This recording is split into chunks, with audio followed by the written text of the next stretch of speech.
주님은 하나님이시니 우리에게 빛을 비추어 주셨다. 나뭇가지로 축제의 단을 장식하고 제단의 뿔도 꾸며라.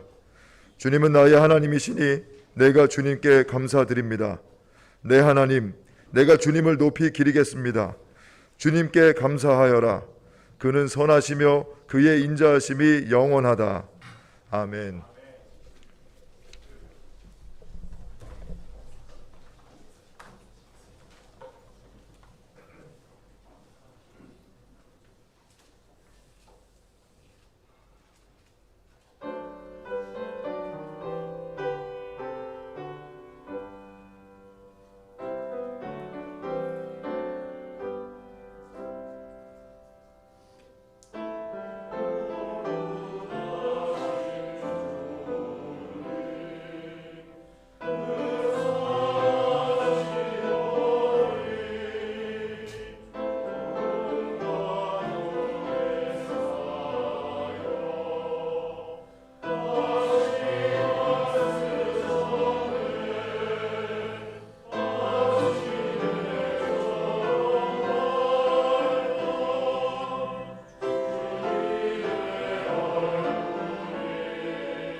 교동문 51번 시편 118편의 말씀입니다. 여호와께 감사하라. 그는 선하시며 그의 인자하심이 영원하미로다.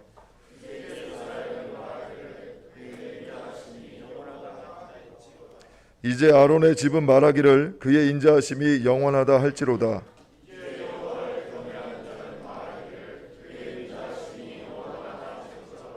내가 고통 중에 여호와께 부르짖었더니 여호와께서 응답하시고 나를 넓은 곳에 세우셨도다.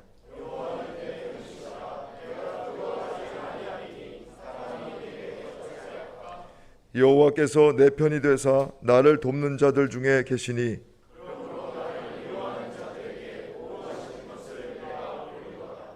여호와께 피하는 것이 사람을 신뢰하는 것보다 나으며 여호와께 피하는 것이 고관들을 신뢰하는 것보다 낫도다.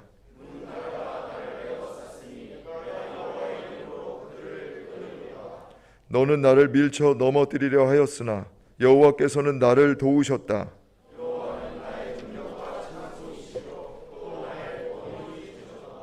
아멘.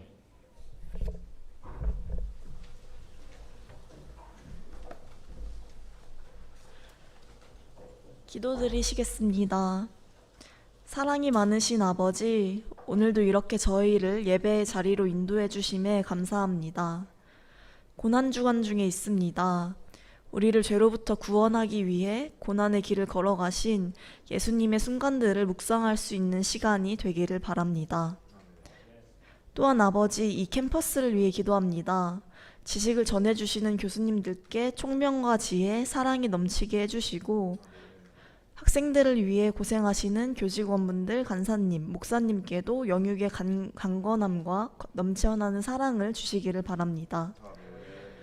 그리고 오늘 말씀을 전해주실 이천진 목사님께도 큰 은혜 내려주시어 오늘 이 예배가 주님 보시기에 흡족한 성령 충만한 예배가 되게 해주세요. 그리고 아버지, 캠퍼스 안에 아직 주님을 알지 못하는 친구들이 많이 있습니다. 또 주님에 대해 더 알고 싶지만 아직 예배의 자리에 나오기를 두려워하는 이들도 있습니다. 주님, 그들의 발걸음을 이곳으로 인도해 주시고 또 그 과정 속에서 저희가 주님의 사랑을 전하는 복음의 통로로 사용되기를 간절히 소망합니다. 저희의 삶 속에서 일이 힘에 부칠 때도 있고 지나친 경쟁에 힘들 때도 있지만 정말 중요한 것은 그런 세상의 물질과 성취가 아니라 바로 사랑임을 늘 잊지 않게 해주세요. 저희의 삶이 주님의 뜻이 있는 곳을 향하기를 원합니다. 하루하루 살아가는 동안 저희의 모든 걸음걸음을 인도해 주세요. 사랑이 많으신 예수님의 이름으로 기도드립니다. 아멘.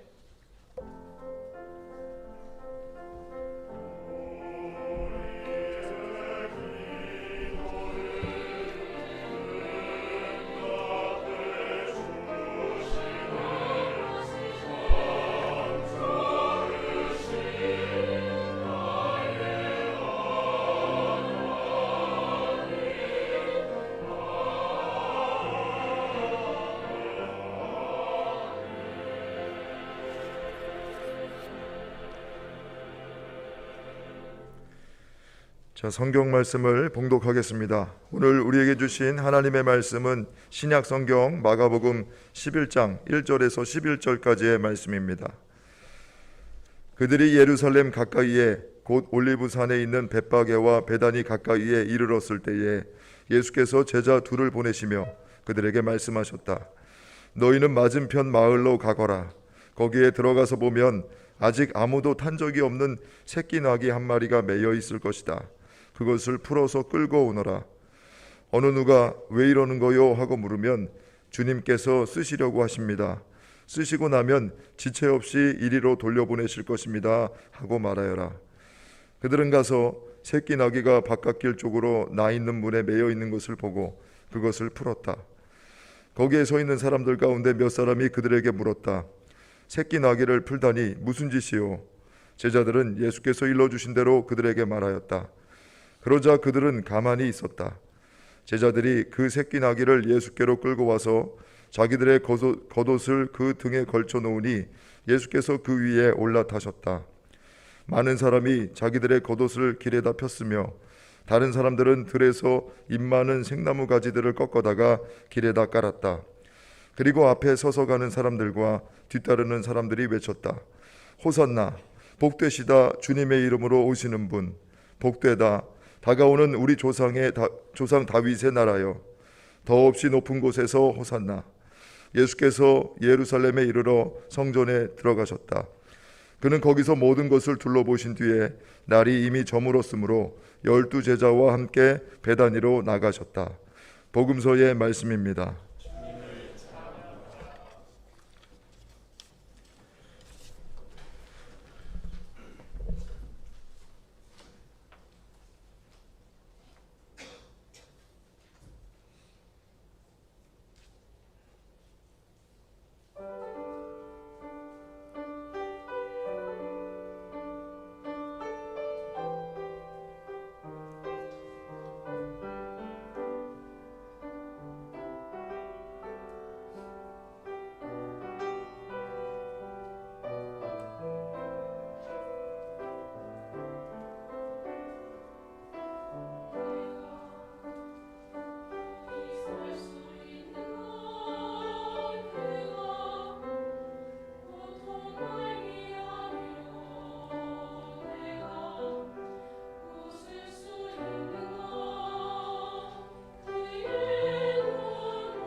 네, 옆에 계시는 분과 사랑의 인사 나누시겠습니다.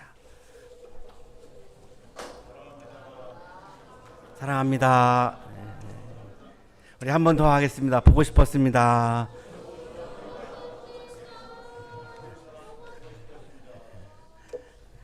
오늘 내려온 찬양해 주신 우리 대한민국 최고의 성가대 우리 감사의 박수, 격려의 박수 하겠습니다.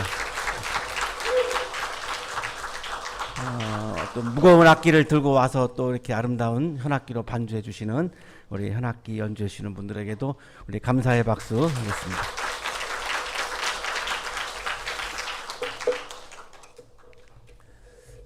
예수님께서 태어나실 때에 로마 제국에서 평화의 왕으로 추앙을 받고 있던 사람이 로마의 초대 황제인 아우구스투스라고 하는 사람입니다. 이 사람의 본명은 원래 옥타비아누스죠. 그런데 존귀한 자라고 하는 뜻을 갖고 있는 아우구스투스라고 하는 호칭을 거기다가 붙여서 자기가 굉장히 존귀한 자임을 많은 사람들에게 만천하에 드러냈던 그런 로마 제국의 초대 황제입니다. 아주 이 사람은 현명하게 나라를 잘 다스렸습니다. 그래서 굉장히 전국민적인 지지를 받았고 수많은 이제 전쟁의 이런 공포가 지나가고 세계 곳곳에 평화가 이루어지는 평화의 지배자로 환영을 받았습니다. 싸움이 멈추어서 평화라고 한 거죠. 그러나 굉장히 그 평화는 우리가 팍스 로마나라고 부르는 평화인데 억압을 해가지고 꼼짝 못하게 해서 싸움이 일어나지 않는 그런 평화였던 겁니다. 진정한 평화라고 말할 수는 없죠. 소아시아가 오늘날로 말하면 터키입니다. 터키 서부에 프리에네라고 하는 고대 그리스 도시가 있는데 거기에 비문에 아우구스투스에 대해서 평화를 세운 신이 보낸 구원자다라고 하는 칭송하는 그런 글들이 그 비문에 써 있습니다. 인용하겠습니다. 신 아우구스투스의 생일은 아우구스투스를 신으로 그렇게 칭송을 했다라고 하는 것을 우리가 알 수 있습니다. 신이었습니다. 사람들에게. 아우구스투스의 생일은 그로 인해 도래하게 될 세상을 위한 좋은 소식, 유한겔리온입니다.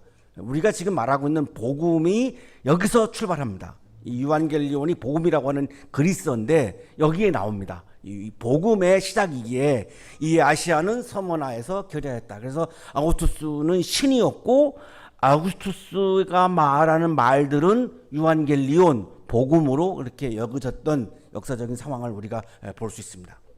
하지만 이 평화는 아우구스투스를 위한 평화이지 많은 사람들을 위한 평화는 아니었던 거죠. 억압해서 억눌러서 꼼짝 못하게 만들어가지고 이런 권력을 가지고 만들어낸 가짜 평화였던 것인데 이거를 그 당시에는 평화라고 불렀던 겁니다. 식민지를 삼아서 거기서 착취해오고 군대를 보내서 그 식민지를 지배하고 유대 나라도 역시 마찬가지였습니다만 이런 것을 통해서 로마 상층부에 있는 소수자들을 위한 평화였지 세계인들의 평화는 아니었던 겁니다. 게다가 종교적인 이데올로기도 이 사람들은 주장을 한 거죠. 그래서 시인들이 아우구스투스를 신으로 참여하는 노래들이 상당히 많습니다. 그리고 식민지 공식 문서에도 아우구스투스를 신으로 묘사하고 있고 아까 말씀드렸던 그 프리에네 고대 그리스 도시에서 만들어진 달력에도 보면은 황제의 생일을 신의 생일이다라고 그렇게 표시가 달력에 되어 있습니다. 빌린 돈을 갚는 내용을 기록하는 이집트의 한 그 차용 증서죠. 그 차용 증서를 모아놓은 연말 보고서에도 아우구스투스를 신의 아들이다 이렇게 표현하는 장면들이 나오고 있습니다. 이런 가짜 평화 이데올로기로 사람들을 속이고 황제를 신 그리고 신의 아들로 숭배하고 있는 이런 어처구니 없는 그런 상황에서 오늘의 성서 본문은 굉장히 로마 황제에 대한 저항으로 볼 수 있는데요. 하나님의 아들로서 진정한 평화의 왕으로 이 땅에 오신 분은 아우구스투스가 아니라 로마 황제가 아니라 예수님이다 라고 하는 것을 말씀하고 있는 본문입니다. 그 당시로서는 상당히 위험한 내용입니다. 그래서 굉장히 오늘 본문은 암시가 많습니다. 이거를 그냥 직설적으로 말하기는 굉장히 어려웠을 것 같고요. 진정한 평화의 왕은 우리가 이 왕이라고 하는 말을 쓰실 때 우리 이렇게 좀 쉽게 말씀드리면 피구 왕은 통키죠, 통키. 이 통키는 피구에 있어서는 왕이라고 말하는 거잖아요. 그런 것처럼 평화에서의 왕은 누구냐? 예수님이다, 이런 뜻입니다. 그러니까 막 예수님을 우러러 봐라 이런 말이 아니라 예수님은 평화를 만들어가는 이 일에 관해서는 통키처럼 평화에 관해서는 왕이었다, 이런 말씀입니다. 그러면 예수님을 믿고 예수님을 따르려고 결단한 그리스도인은 예수님처럼 평화를 만들어 가야 되는 사람이다라고 하는 결론이 나옵니다. 어떠한 싸움도 전쟁도 예수님의 이름으로 하면 안 된다는 겁니다. 그건 예수님의 뜻과는 다르다는 겁니다. 예수님의 본질과는 다르다는 거죠. 왜냐하면 예수님은 평화의 왕으로 오셨기 때문에 평화를 만들어가는 피스메이커로 살아가는 사람들이 그리스도인이지, 주님의 이름으로 나는 전쟁한다, 이거는 하면 안 된다는 겁니다. 이거는 굉장한 오류라는 거죠. 그거를 오늘 말씀해 주시는 그런 본문입니다. 예수님 일행이 예루살렘으로 갑니다. 여리고를 출발한 거예요. 여리고에서 예루살렘까지 간 24km입니다. 그래가지고 올리브산에 왔습니다. 이 올리브산에서 예루살렘까지는 이제 2km 남았습니다. 이 올리브산은 감남산이라고도 부르는 산인데 예루살렘으로부터 2km 떨어져 있는 그런 산입니다. 그래서 올리브산에 왜 오셨을까라고 하는 질문을 하게 됩니다. 그냥 바로 가시지 2km밖에 안 남았는데 왜 올리브산에 굳이 들어가셨을까? 이 질문에 대한 답을 구약성서 스가랴 14장 4절이 대답을 해주고 있는데, 이 올리브산은 메시아의 도래와 아주 밀접한 산입니다. 이렇게 돼 있죠. 그날이 오면, 메시아가 오는 날이 되면 주님께서, 메시아가 예루살렘 맞은편 동쪽 올리브산 위에 발을 디디고 서실 것이다. 그러니까 메시아가 오면 그 메시아는 올리브산에 온다라고 하는 기록이 있습니다. 그러니까 예수님이 지금 올리브산에 왔다라고 하는 것은 예수님은 메시아다라고 하는 걸 암시하고 있는 거죠. 오늘날 가보시면 지금 오늘날의 풍경입니다. 이게 올리브산입니다. 여기서 예수님이 승천하셨죠. 그래서 굉장히 이제 거룩한 산으로 알려져 있는 그런 산인데, 메시아라고 하는 단어는 히브리어로는 원래 마시아흐입니다. 마시아흐인데 주로 히브리인들은 왕을 지칭할 때 쓴 용어입니다. 그러니까 메시아 그러면 왕을 떠올리시면 됩니다. 예수님이 메시아다라고 하는 것은 예수님은 왕이다라고 하는 말과 같은 말입니다.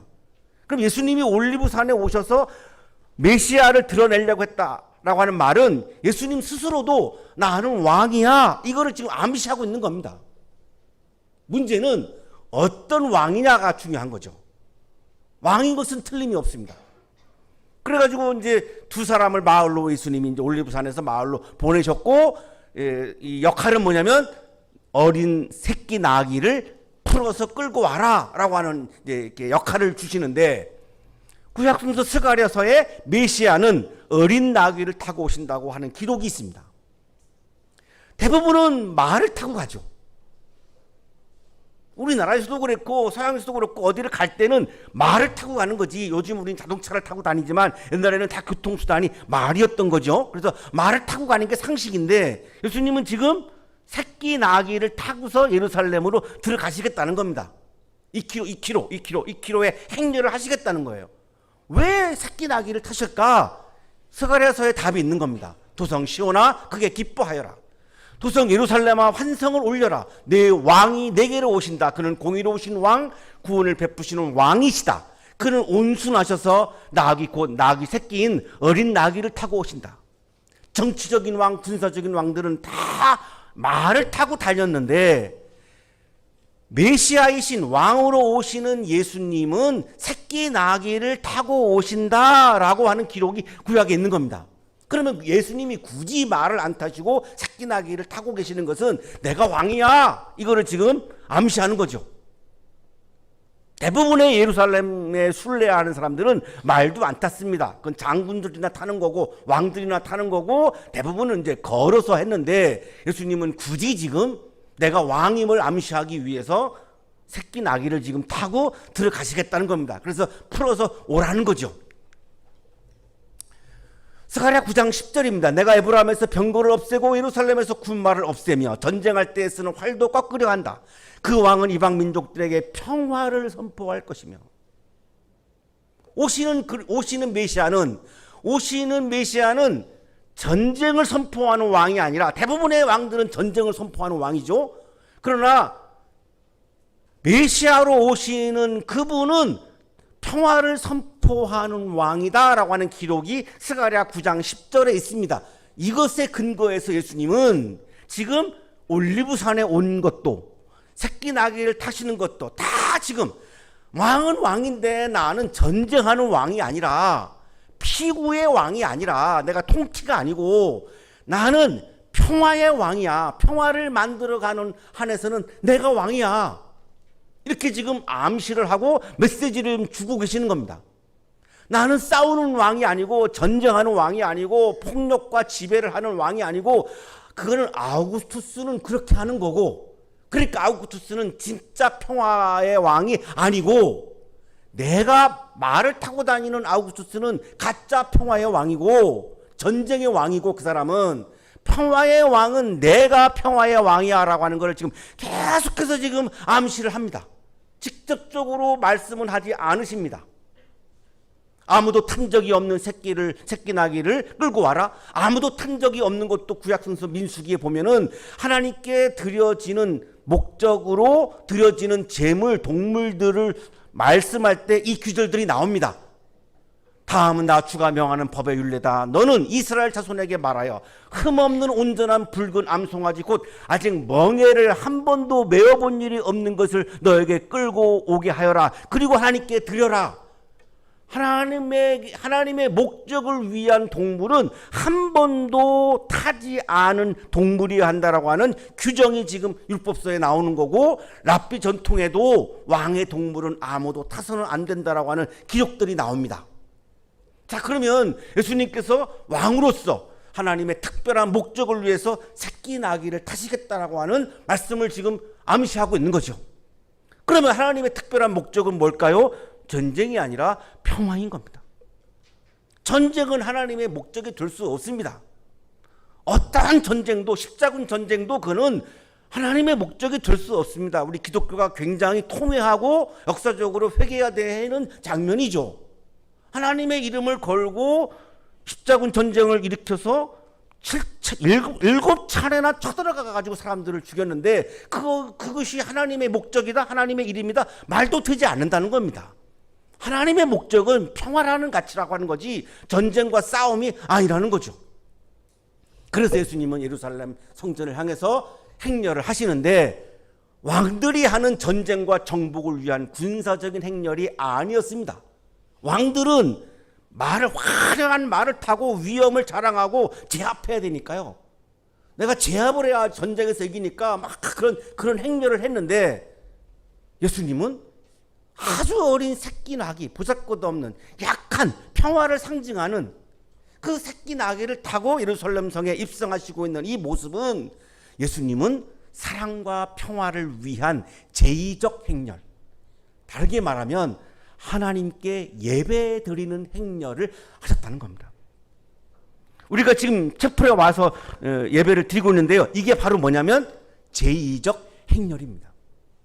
여러분이 강의실에서 계시다가 여기까지 이렇게 걸어 오셨잖아요. 이게 뭐냐? 제의적 행렬입니다. 무엇을 위한 행렬이죠? 하나님을 위한 행렬이죠. 하나님을 위한 행렬은 뭐죠? 사랑과 평화를 위한 행렬인 겁니다. 혹시 여러분 중에 싸우러 오신 분이 계신가요? 표정을 보면 가끔 의심할 만한 분들도 계시기는 합니다만, 아니 여기 오셔서 싸울 수가 없잖아요. 싸울 거리가 없으니까요. 싸울 거리가 있어야 싸우죠. 여기가 국회도 아니고 시내버스도 아니고. 시내버스에서 두 사람이 막 싸우니까 할머니 한 분이 내리다가 여기가 국회야? 그러면서 내렸고, 그 다음 할머니가 내리면서 여기가 교회야? 그러면서 내렸다고 그러는데요. 싸울 거리가 없거든요. 사랑과 평화를 위한 제의적 행렬이 지금 채플의 행렬입니다. 우리가 지금 이걸 하고 있는 건데, 이 전통이 뭐냐? 예수님의 예루살렘 행렬에서 나온 행렬입니다. 예수님께서는 전쟁하고 싸우고 폭력을 쓰고 지배하고 이런 왕이 아니고 평화의 나라, 하나님의 나라를 이루어가는 평화의 왕이셨음을 계속해서 지금 올리브산 새끼나기 계속해서 지금 암시하고 계시고, 뒤에도 또 나옵니다. 계속해서 암시합니다. 못 알아들을까 봐. 여러분이 그리스도인으로서 살아가시면서 나중에 직장에 갔을 때나 가정을 이루었을 때나 하면은 안 되는 것 하나가 있습니다. 싸움과 폭력입니다. 싸움을 걸어오면 불가피하게 싸울 수밖에 없는 상황도 몰릴 때가 있어요. 살다가 보면. 그때 떠올리세요. 평화의 왕 그리스도. 평화의 왕 그리스도. 내가 그리스도인이라면 자꾸 평화의 왕 그리스도, 오늘 말씀 제목을 떠올리면서 싸움을 내가 자제해야 되는 거죠. 그거를 넘어서서 그리스도인은 평화를 만들어가고 평화를 이루어가야 하는 사람인 거죠. 어느 누가 왜 이러는 거요? 주님께서, 그러면 주님께서 쓴다고 하십시오. 쓰시고 나면 다시 줄 겁니다. 이렇게 대답하라고 이제 이야기를 해요. 자, 예수님이 본인이 스스로 주님이라고 얘기해요. 왜 그럴까요? 아우구스투스의 호칭이 퀴리오스 주님이었습니다. 로마 사람들은 아우구스투스한테 오 퀴리오스여, 오 우리의 주님이시여, 이렇게 호칭했습니다. 아니, 내가 주님이야, 내가 메시아야, 내가 왕이야, 이걸 지금 암시하는 겁니다. 이걸 직설적으로 말씀을 못하고 계시는 거죠. 제자 두 사람이 가가지고 이제 어린 새끼 나귀를 이제 끌고 와요. 그러니까 예수님이 예상한 대로 이게 뭐 하는 짓이요? 그러니까 주님께서 쓰신다고 그럽니다. 그러니까 아무 말 안 하고 이렇게 이제 준 거죠. 그 새끼 나귀를 끌고 와가지고 제자들이 겉옷을 이 새끼 나귀 등 위에다가 올립니다. 안장 같은 거죠. 안장이 없으니까 이제 그렇게 올려놓고 예수님이 거기 딱 타신 겁니다. 참 모양새가 좀 그렇습니다. 말도 아니고 새끼 나귀 이렇게 타시고. 하지만 이것이 평화의 왕이신 예수 그리스도를 상징하고 있는 엄청난 상징적인 장면입니다. 구약성서 열왕기하에 자기 겉옷을 벗어서 바닥에 이렇게 막 까는 장면이 나오는데요. 왕의 즉위식 때 하는 행위라고 나옵니다. 그래서 제자들은 새끼 나귀의 등 위에다가 이렇게 옷을 깔았고, 많은 사람들은 길거리에다가 자기 옷을 벗어가지고 막 깝니다. 이게 왕의 즉위식 때 하는 장면입니다. 그러니까 이 장면도 사람들도 예수님을 왕으로 기대하고 있다라고 하는 것을 보여줍니다. 많은 사람들도 예수님을 지금 왕으로 지금 기대하는 겁니다. 왜? 로마의 식민지니까 이 왕이, 다윗과 같은 왕이 이렇게 나타나서 로마를 물리쳐가지고 우리를 좀 노예로부터 해방시켜 주세요라고 하는 그런 기대감이 있는 거죠. 그 기대감에 부응하려면 예수님은 말을 타고 가셔야 되는데 엉뚱하게도 지금 새끼 나귀를 지금 타고서 지금 가셔요. 게다가 사람들이 생나무 가지를 꺾어가지고 막 길에다가 까는데, 이 생나무 가지가 요한복음에는 종려나무라고 말하는 거고, 그래서 지난 주일을 종려주일이라고 우리가 부르는 거고, 오늘 우리 성수 본문이 종려주일 본문이죠. 예, 종려나무 가지를 막 깔아서 이렇게 놨는데, 종려나무가 의미하는 거는 아주 귀한 사람을 의미합니다. 이사야 19장 15절에 이렇게 기록되어 있습니다. 종려나무처럼 귀한 자나 갈대처럼 천한 자나 가릴 것 없이 모두 쓸모가 없이 될 것이다. 종려나무 가지를 깔은 것은 이분은 굉장히 귀한 왕이시다, 이런 의미입니다.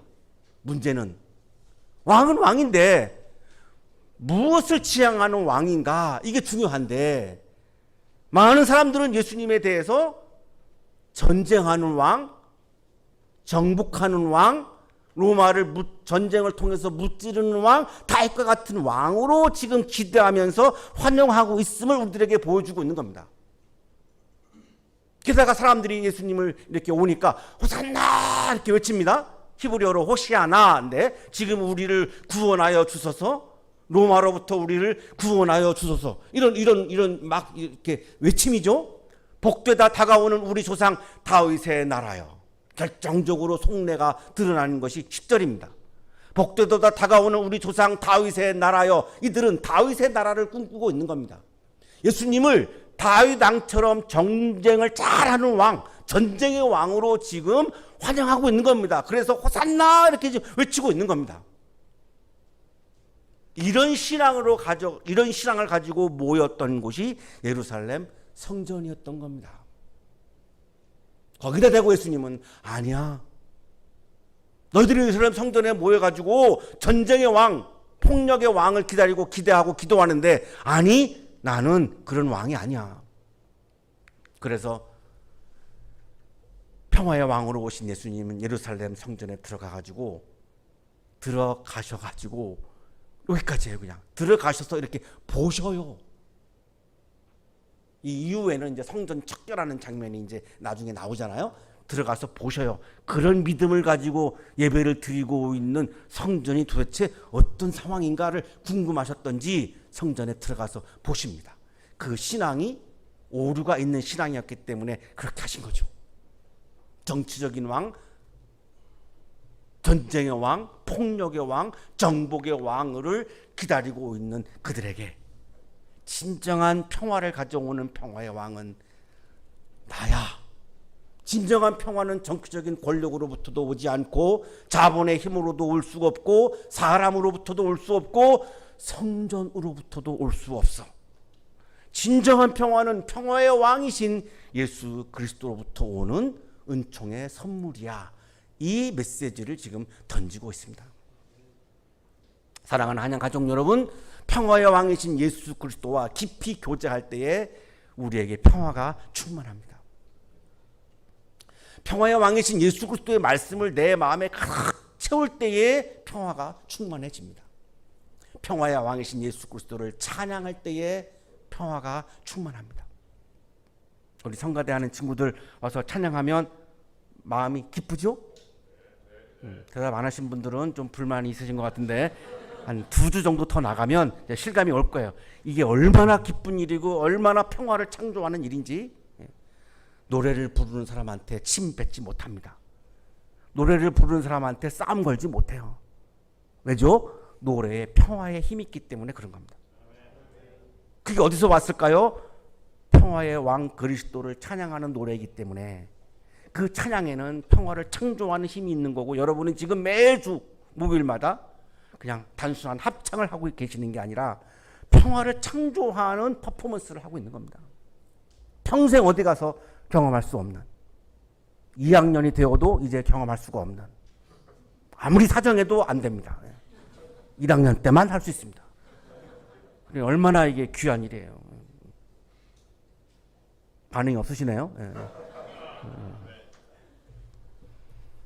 우리가 채플의 자리에서 예수님과 깊이 교제하시고 예수님의 말씀, 주시는 말씀을 내 마음에 깊이 채우시고 우리 모두가 주님을 기쁘게 찬양함으로 주님의 평화가 내 마음에 가득해져서 오늘 캠퍼스에서 내가 만나는 사람에게 그 주님이 주신 평화를 내가 전하고 이 캠퍼스 안의 평화를 더욱더 확산해 가고 이 나라의 평화를 확산해 가고 세계 곳곳에 이 주님이 주시는 평화를 확산해 갈 때에 주님께서는 여러분을 보시고 너무너무 기뻐하시고 좋아하시고 사랑하시고 더 큰 은총을 허락해 주실 것입니다. 주님의 평화가 충만한 아름다운 신앙인과 지성인이 되시기를 간절히 축원합니다. 거룩하신 주님, 오늘도 채플의 자리에 불러주셔서 감사합니다. 주님께서 우리에게 주님의 진정한 평화를 충만하게 부어주셔서 감사합니다. 우리들의 마음에 채워주신 평화를 가지고 세상에 나가서 그 평화를 전하고 평화를 확산해가는 그리스도인으로 살게 해 주옵소서. 그리스도인이 전하는 평화를 통해서 이 땅에서 전쟁과 폭력과 싸움이 물러가게 하여 주옵소서. 예수 그리스도 이름으로 기도하옵나이다. 아멘.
자, 공동체 소식을 알려드리겠습니다.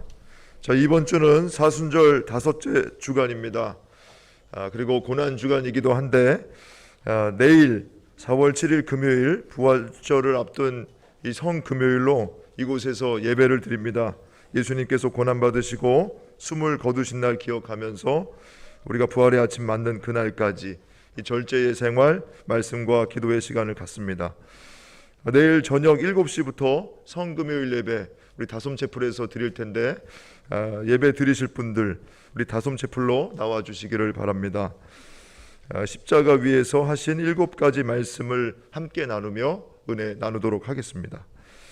자, 다음 주 4월 13일 목요일 우리 한기회 주간으로 부활의 기쁨 나누기 위해서 국제관 앞에서 오전 10시 30분부터 부활 달걀 나눔 행사 전도를 하려고 합니다. 그래서 우리 유학생들, 교환학생들 대상으로 달걀 나눠주면서 우리 채플로 함께 나올 수 있도록 안내할 예정입니다. 우리 한기회 소속되시는 교수님들 10시까지 우리 교목실로 함께 모이셔서 기도한 후에 이동하도록 하겠습니다. 우리 관심 있는 우리 학생들도 10시까지 교목실로 오시면 함께 이곳에서 기도한 후에 국제관 앞으로 가서 우리 부활 달걀 나누며 부활의 기쁨 우리 유학생들과 교환학생들에게 나눠주도록 하겠습니다. 자, 오늘 점심 식사는 우리 한양대학교 의과대학 강주섭 교수님, 경영대학의 이창원 교수님 두 분께서 대접해 주십니다. 맛있게 드시고 즐거운 식탁 교제 나누시기를 바랍니다. 자, 이제 모두 자리에서 일어나실 때에 이천진 목사님께서 봉헌 기도와 함께 축도해 주시겠습니다. 거룩하신 주님, 이 시간 우리들에게 주님의 평화의 마음을 채워주셔서 감사합니다.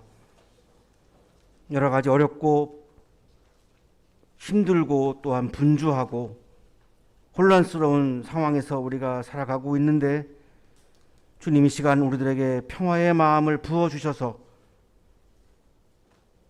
평화가 가득한 삶을 살게 해주시니 감사합니다. 감사의 마음을 이 시간 예물과 찬양에 담아 올려드리오니 기쁘게 받아주시고 예물을 찬양을 드리는 손길 위에 크신 은혜를 부어 주옵소서. 이제는 하나밖에 없는 생명까지도 아낌없이 사랑으로 나누어 주시는 예수 그리스도의 은혜와 오늘도 우리에게 말씀을 주시는 하나님의 사랑하심과 우리에게 평화의 영을 부어주시는 성령의 역사하심이 주님이 주신 평화의 마음을 가득 채우고 평화를 전하기 위해 세상을 향하여 힘차게 나아가는 우리 모든 한양 가족들의 삶 속에 지금부터 영원토록 함께 하시기를 간절히 축원하옵나이다. 아멘.